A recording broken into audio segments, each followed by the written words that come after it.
I am Dr. S K Sharma. I am endocrinologist, passed out from PGI Chandigarh. Now I am working in Jaipur as a senior consultant endocrinologist. Endocrinology is a branch which is dealing with hormones like diabetes, thyroid, obesity, adrenals, pituitary, etc. Today we are going to discuss diabetes. Diabetes is a serious disease and we are united against fight for diabetes. So we want to fight diabetes because diabetes is a chronic disease. What is diabetes? Diabetes is a metabolic disorder which is characterized by long duration of high blood sugar, which is usually due to either insulin deficiency or insulin resistance. Deficiency means beta cells which are producing insulin from pancreas are either dead or they are not able to produce good amount of insulin, or just like in type 2 diabetes, there is a combination of decreasing insulin as well as increasing insulin resistance. Resistance means insulin, even if present, is not able to perform its duties as it should. So in these patients you find there is a gradually rising sugar level in the blood, and this disease is also associated with abdominal obesity, hypertension, dyslipidemia, and together all these conditions lead to chronic long-term complications. These complications are called either microvascular or macrovascular, because vessels are involved. Our small vessels and large vessels are involved due to toxic effect of high sugar, high cholesterol and high blood pressure, and because of this there is development of many chronic diseases like retinopathy, where retina of the eye are involved, like nephropathy, where the filtering area of the kidney are involved. So there is decrease in filtration and there is continuously increasing impairment of kidney function. And in similarly you find neuropathy, that is nerves are not working properly because of chronic hyperglycemia. Diabetes is also associated with long-term complications in the form of cardiovascular disease. So diabetic patients are having 2 to 4-fold higher risk of coronary artery disease and cerebrovascular disease. Coronary artery disease means heart attack, etc. Cerebrovascular disease means the chances of paralysis, or in Hindi we say lakwa. So these are all chronic diseases which are produced by long-term uncontrolled diabetes. Similarly, when patient develops neuropathy, then sensation in lower limbs in feet decreases and patient develops deformity in the feet, and then they develop ulcers, and then ulcers infect, and sometimes we have to go for amputation. So diabetes is a very serious disease. It is a leading cause of blindness, it is leading cause of renal failure, and it is the most common cause of non-traumatic amputation in our patient. Every year more than 1 lakh amputations are occurring in India only. So at present we have large number of diabetic patients. India stood second only to China. We sometimes call India as a world capital of diabetes because our number is increasing very rapidly. At present we have more than 70 million diabetic patients in India, and the expected figure to reach is more than 100 million after 2030. So the problem is continuously increasing. So how to face this challenge? We can face this challenge either by preventing diabetes or by giving very good control of our diabetic patients. So what are the important features for the prevention of diabetes?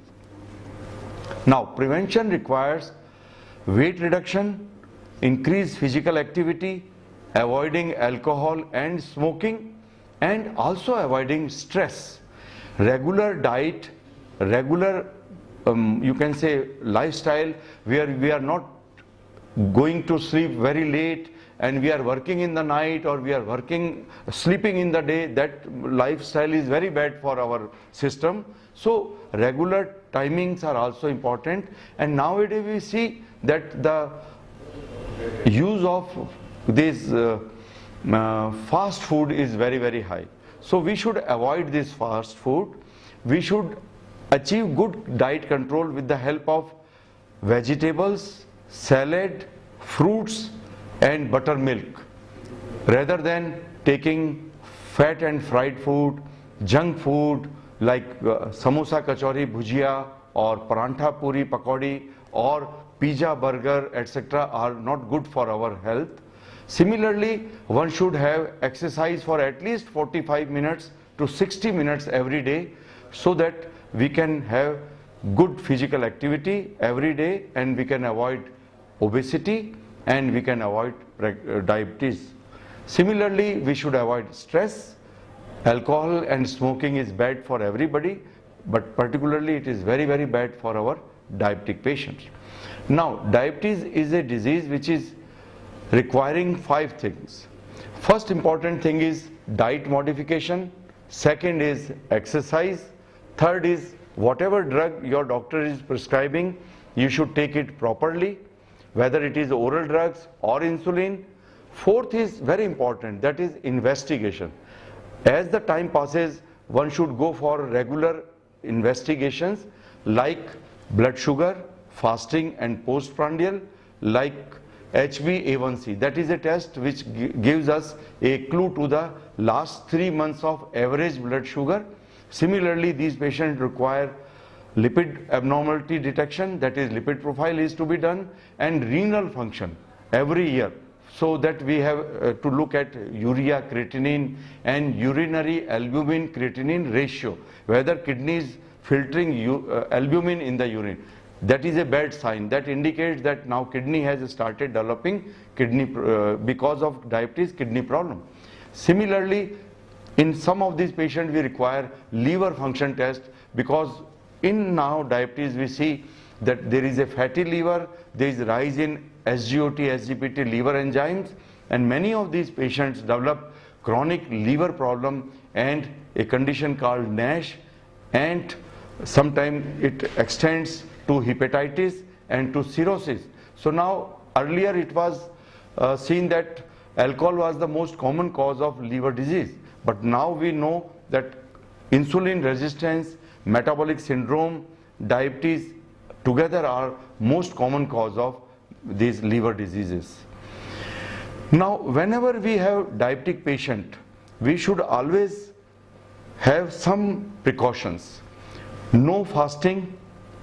Fasting is not good for diabetic patients. So fasting is not, I should say, promoted in our diabetic patient, because once a patient goes for fasting, vrat karna hai, then what happens, they stop their drug also and they eat too much of food after breaking the fast. So all those things are not good.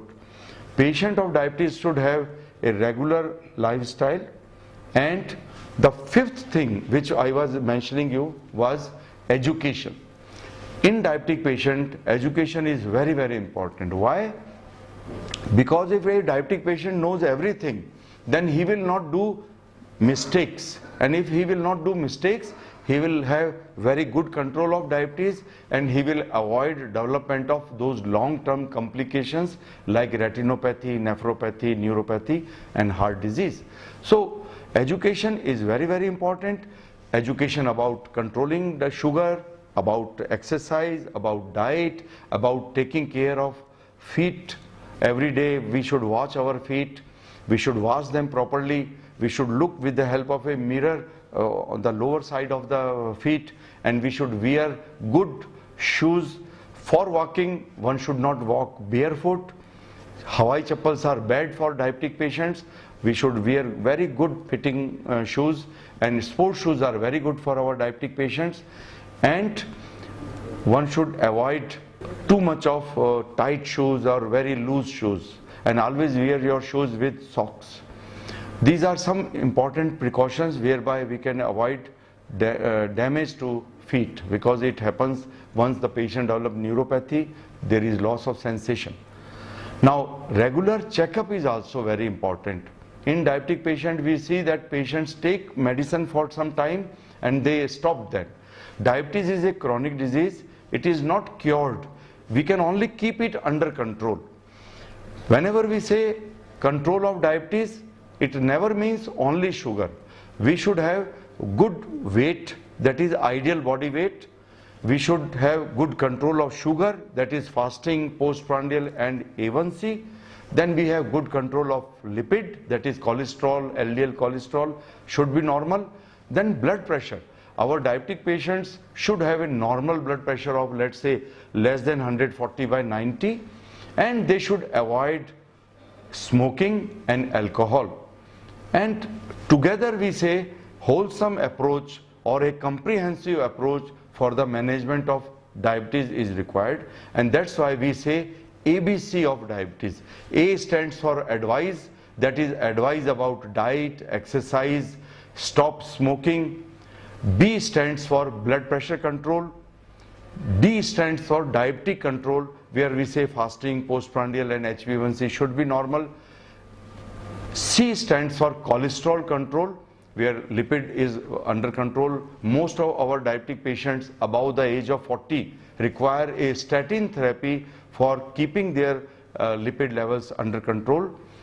E stands for annual eye checkup, because diabetic patient develops retinopathy, so we should have annual eye checkup, and if there is some problem, then ophthalmologist will advise you about some either laser therapy or some oral drugs or some injections, etc.